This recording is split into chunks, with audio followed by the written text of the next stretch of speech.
ുമുള്ള മനസ്സൊന്ന് നിർമ്മലമാകണ്ടേ, ഒന്ന് കഴുകി വൃത്തിയാക്കപ്പെടണ്ടേ.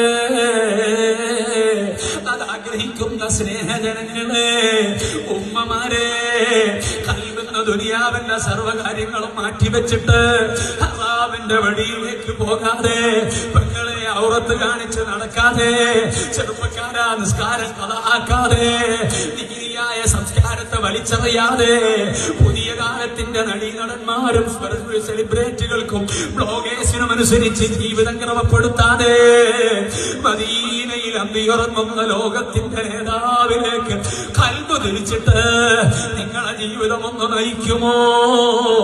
ഒരു മാറ്റത്തിന് സന്നദ്ധമാകുമോ? ഒരു പ്രതിജ്ഞയെടുക്കാൻ ഒരുങ്ങുമോ?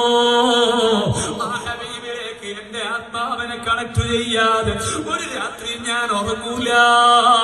എനിക്ക് ആ ഹബീബിനെ ഒന്ന് വിളിക്കണം, കൽബ് ചേർത്ത് വിളിക്കണം, സ്നേഹത്തോടെ വിളിക്കണം. യാ റസൂലല്ലാഹ്, യാ ഹബീബല്ലാഹ്, യാ ഖലീലല്ലാഹ്.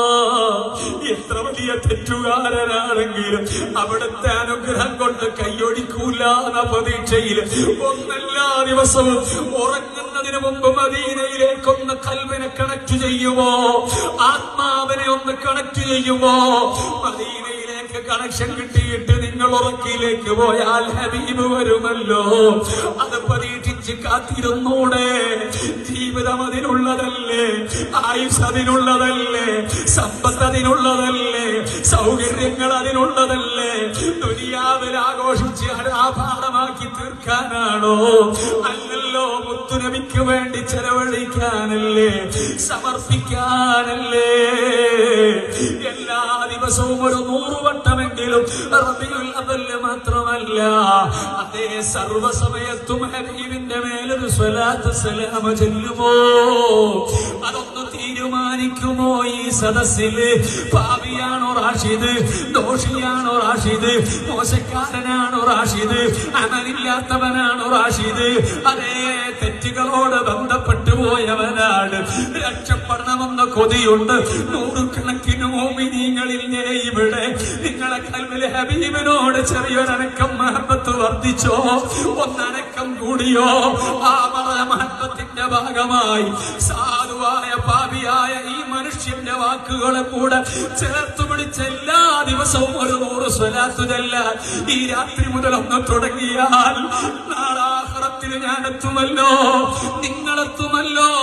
കാരുണ്യത്തിന്റെ നേതാവ് അവിടെ ഉണ്ടാകുമല്ലോ. പാപിയായ റാഷിദിനെ കൈയൊടിക്കൂല, വെറുതെയാക്കൂല, നിരാശരാക്കൂല, തിരിഞ്ഞു നോക്കാതിരിക്കൂല. ഇത് നമ്മുടെ വിശ്വാസമാണ്, പരീക്ഷയാണ്. ആ പരീക്ഷയുള്ളത് കൊണ്ടാണ് മഹാന്മാര് മുഴുവനും ആ വഴിയെ കണ്ടത്, സ്വീകരിച്ചത്.